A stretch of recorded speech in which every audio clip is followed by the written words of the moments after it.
Our old house stood on the outskirts of town, surrounded by dense trees and an overgrown garden that nature had claimed long ago.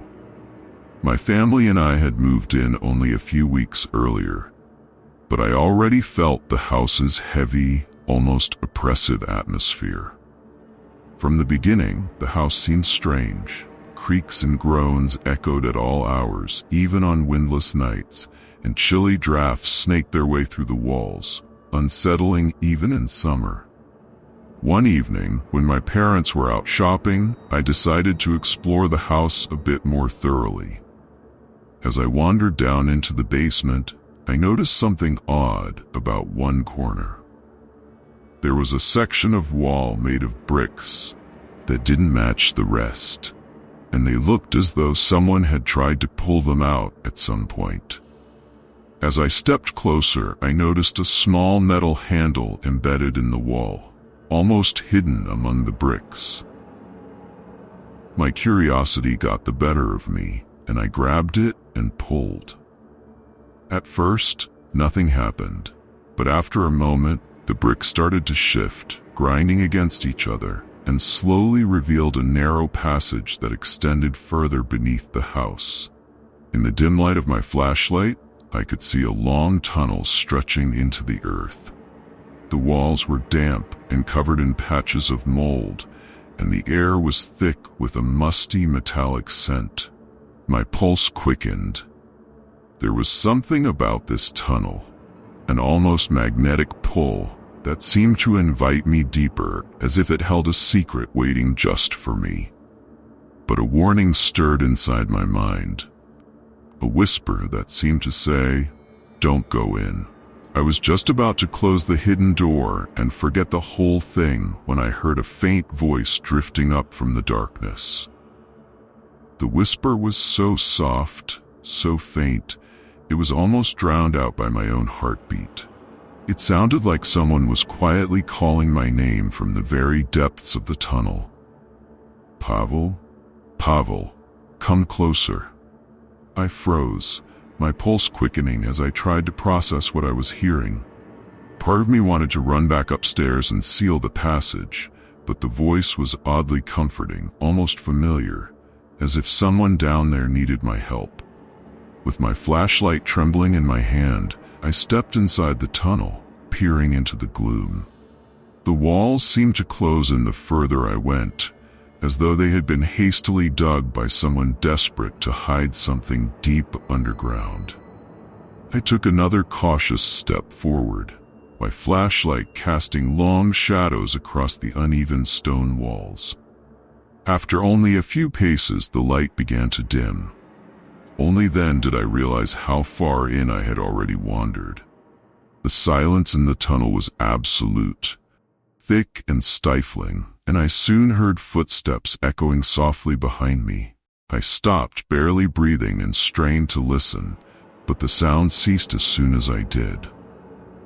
Then, out of nowhere, a blast of icy air sent shivers down my spine, and I sensed movement just behind me. "Don't come closer," the whisper warned, sharper this time, urgent, like someone who knew far more than I did about the danger I was in. My instincts told me I had gone far enough. I turned to leave, but I could see nothing but thick, consuming darkness behind me. The whisper sounded again, now closer and louder, filling the tunnel with an eerie echo that seemed to seep into the walls themselves. "You shouldn't have come here."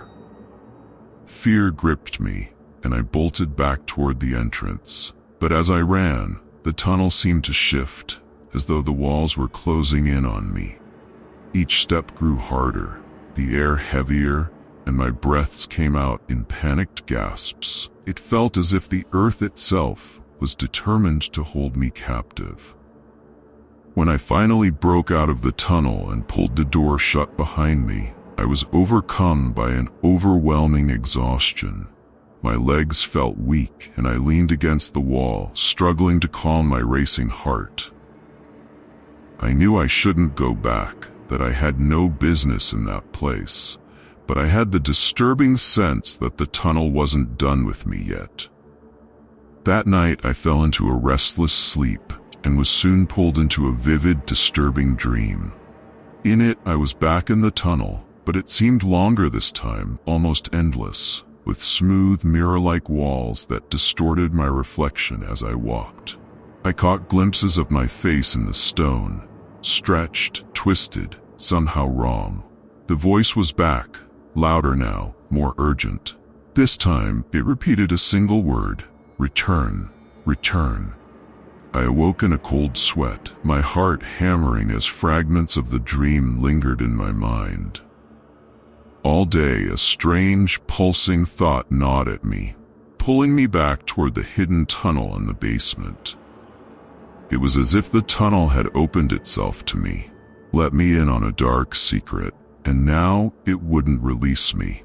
I finally told my parents about the hidden passage, hoping they might believe me and close it off, or at least issue some warning. But they only laughed, brushing it off as my overactive imagination. The next morning, I made up my mind. If my parents wouldn't listen, I had to figure out for myself what was hiding in that darkness. This time, I came prepared, bringing not only my flashlight, but also a knife, just in case. My heart raced as I descended to the basement and pulled on the metal handle. The wall slid aside slowly, the grinding sound filling the room, as though the tunnel were begrudgingly welcoming me back. But something felt different this time. The tunnel seemed longer, more winding, and the air was colder, staler. I walked several yards in, and soon began to notice strange scratches etched into the stone walls, as if someone had tried to leave behind a warning or a message. The voice echoed from the darkness ahead, but now it sounded strained, almost pleading. "Help, please."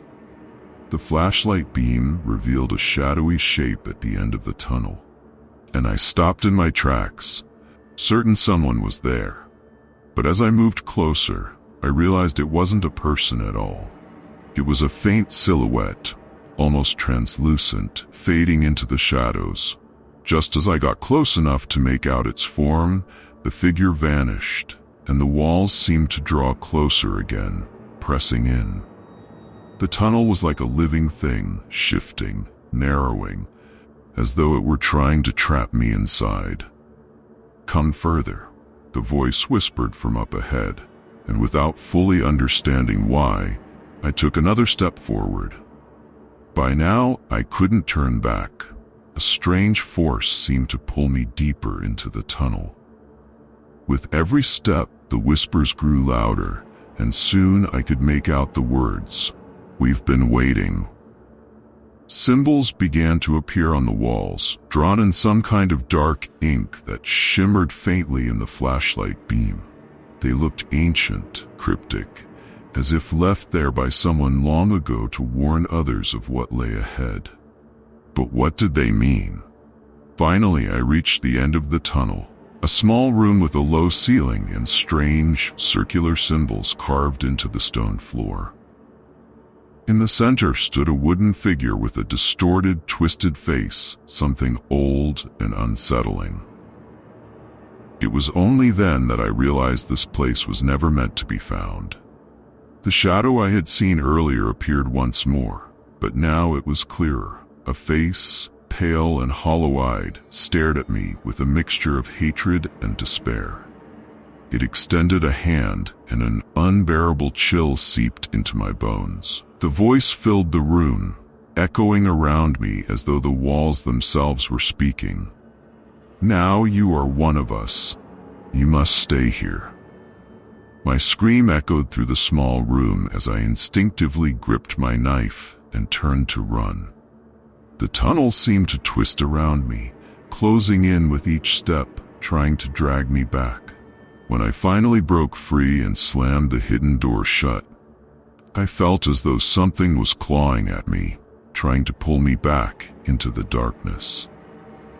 Back in the house, I could barely stand, weighed down by an oppressive dread. I now understood that the tunnel had never been meant for the living.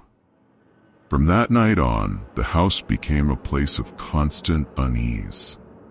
Strange noises filled the air after dark, soft whispers, faint scratching sounds, as though someone or something was moving through the halls, inching closer to my room.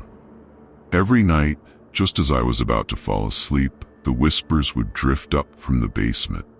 They were relentless, repeating the same message: "Come back, you're not done." My parents, of course, didn't believe me, but I knew that my exploration had awoken something dark, something now lingering in our home, watching and waiting. One evening, I dared to go back down to the basement. I found the hidden door to the tunnel closed tight. When I tried to open it, I discovered it was locked, and no amount of force could budge it. It seemed as though someone or something had shut it from the inside.